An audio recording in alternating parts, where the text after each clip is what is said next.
Today I'm going to demonstrate how to use Quilter's Lightbox to audition edge-to-edge quilting designs on a quilt.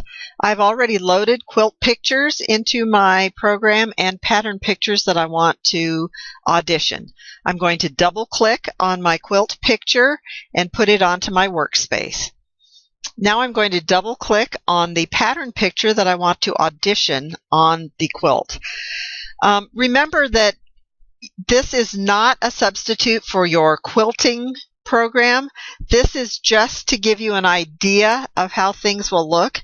You want to go ahead and enlarge or reduce this to about the size that you think you might want to quilt it on your quilt.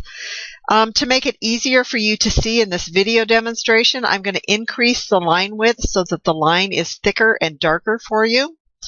I think this looks like a pretty good size for me for this one. I'm going to go ahead and right click and copy it, right click and paste. I now have two copies of this, and I'm going to use the zoom feature and zoom in, hold down the shift key to pan, and what I want to try to do is get it's attaching itself right here. I want to get those lined up. I'm going to Control V or paste another copy in and get that one on the screen. And I'm going to go ahead and do it one more time. And that will cover my whole quilt. Now at this point, if I decided that I wanted to change the size of my quilt, I would have to individually adjust each one. So it's important that you get your sizing set up when you first start, before you start making copies of everything. I'm going to do Control A on my keyboard for select all, and I'm going to right click and copy and right click and paste. Now all four copies of that are duplicated, and I have to line it up underneath and manually adjust for the interlocking. I'm going to hold down the shift key to pan up a little bit, or I can use the reset button, and if I hit escape, I can see how it's starting to look. I can right click and paste again. I can bring down the next batch. Again, I'm trying to line everything up,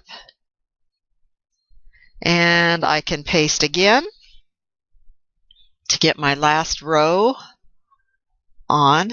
Again, this is not a replacement for what you would do when you actually sit down to quilt it, so I don't believe there's any need to go ahead and paste it and mark it down the bottom, because we're going to get a pretty good idea from here of how it's going to look on our quilt.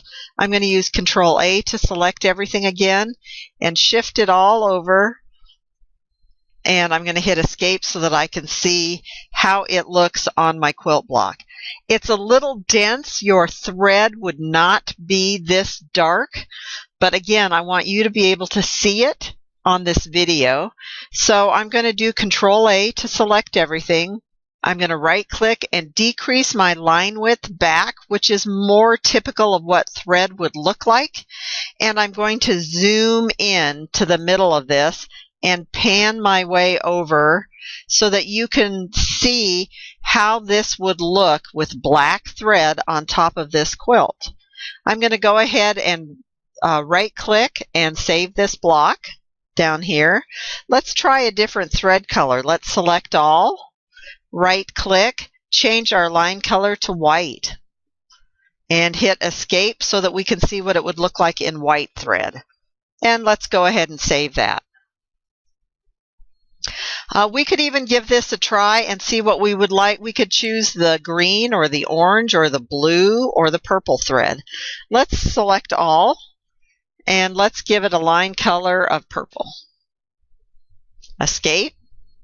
And then you can see that actually pretty much all of these colors seem to work.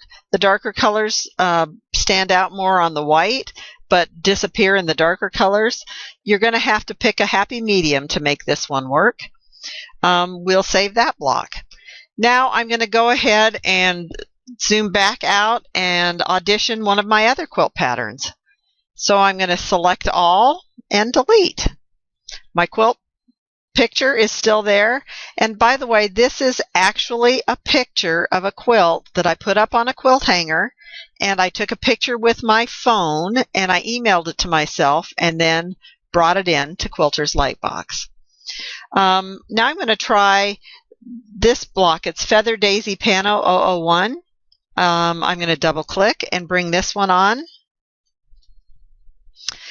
It's purple because that was the last color I was using. Let's go ahead and change our line color to black. And let's go ahead and increase our line width so that for the purposes of this demo, you can see it. I'm going to shrink it down, and then I'm going to zoom in, and I'm going to pan over here. Now, I can tell that is way too dense a quilting pattern to put on my quilt. I'm not going to like that if it was quilted that dense. So I either need to increase it or I need to choose a different quilt pattern. This is where you can, if you have a customer who picks a pattern that is obviously inappropriate for your quilt, you can show them what it's going to look like when it's quilted out, and they'll have a better visual image of how dense the quilting is going to become. So I'm going to go ahead and right click and copy this, right click and paste. This one attaches here in the center, and paste.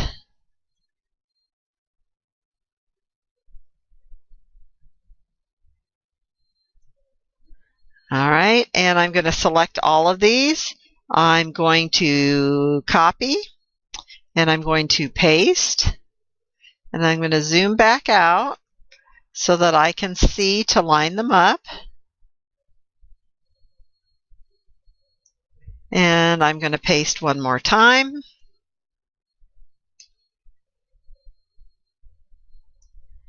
All right, and I'm going to hit escape. You can see how densely quilted parts of this quilt are. I can do Control A and move it so that it's more centered on the block. I'm going to right click and decrease the line width to make it more, again, to make it more representative of what thread would look like. I'm going to pan to the middle here. But here you get a really good idea of scale. Here is, in this square, it's trying to quilt 3 little flowers. This is densely quilted, which might be what you want or it might not be what you want. I'm going to go ahead and zoom back out, and I'm going to right click and I'm going to save that block. Now we're going to do the other extreme and we're going to under quilt something. So I'm going to select all of these and delete them. And I'm going to use Virginia Creeper, which is a fairly loose design. And I'm going to enlarge, I'm not going to shrink it down very much. And I'm going to right click and copy, right click and paste.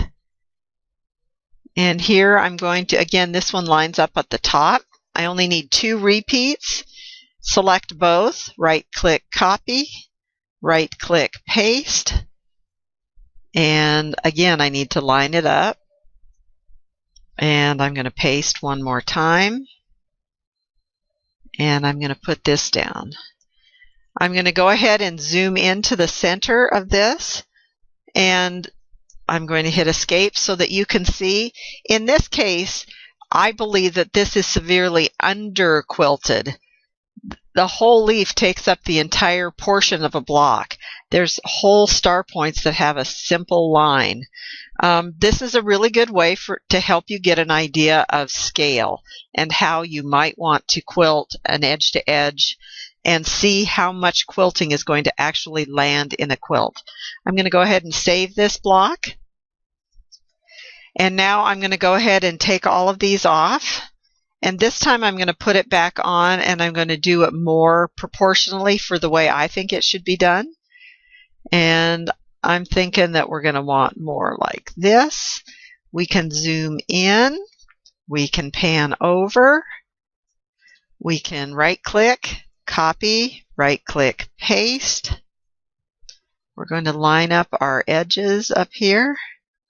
We're going to paste. We're going to line up our edges.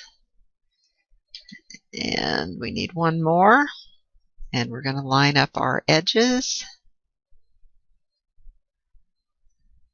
And now we're going to zoom out. Select all of those with the Control A, right click, copy, right click, paste.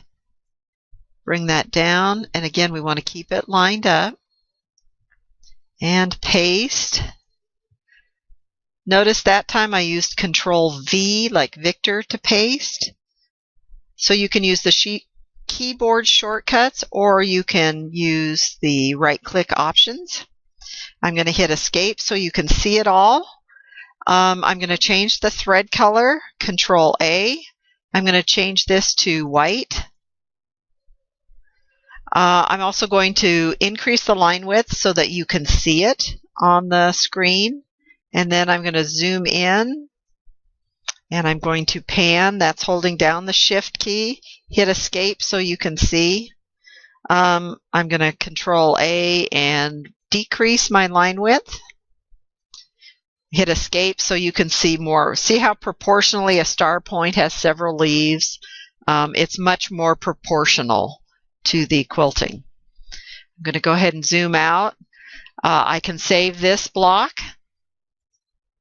I now have the option of looking at all of my saved patterns options that I've done. I can right click. I could print them off. I could create a zip file to send to my customer, or I can view them externally. And that just brings up the window picture viewer so that you can look at and see what you saved and what you like and what you don't like. I'm going to close that. I'm going to also, at this point, I'm going to clear all my workspace. This was a particularly small quilt.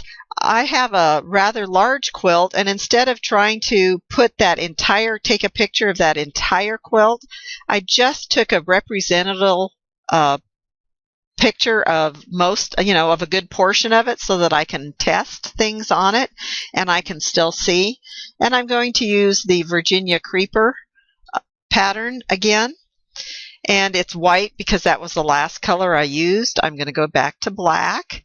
I'm going to shrink it down to get a good idea proportionally of what I want. I'm going to increase the line width so that you can see it. I'm going to zoom in. I'm going to pan over. I'm going to right click, copy, right click, paste. I'm going to line this up.